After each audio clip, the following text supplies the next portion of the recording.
আবার দোস্ত কি অবস্থা, কেমন আছিস? আলহামদুলিল্লাহ ভালো আছি। তো কি হয়েছে, বলিস? এই তো ভাই, মন খারাপ নেই? না ভাই এমনি বসে গেছি। দেখতেছি মন খারাপ। না ভাই, কি টেনশন? টেনশন আছে। তুই কি টেনশন?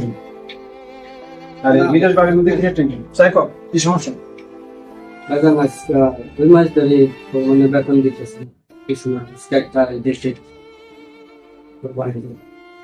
আমার ফ্যামিলি সবাই আমি দিকে আচ্ছা আচ্ছা আচ্ছা। বিদেশে করে গেছি ভাই, জানি আমার কোনো টেনশন হুম। এসে সবাই কোরবানি করতেছে, আমার ফ্যামিলি আছে, বাচ্চা আছে, আচ্ছা। বাবা আছে, ভাইরা আছে, হুম। ওরা কার মুখ দিকে তাকান? তো এই 30 টাকা একদম পাও নাই?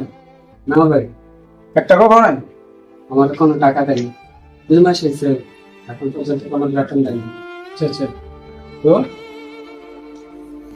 এই কারণে ভাই তোমার তার মন খারাপ করে লাভ নাই, এই পারিবারিক সমস্যা, এই বিদেশ বা বিদেশ সমস্যা হয়ে যাবে।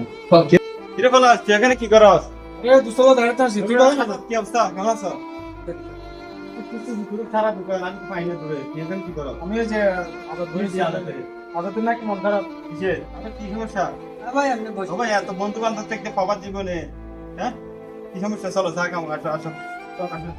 টেনশন কি পাই, বন্ধু বান্ধব দেখতে টেনশন লাগেনি, আবার বন্ধু বান্ধব দেখতে পাই টেনশন ক্যান্সেল করে দাও, চলো।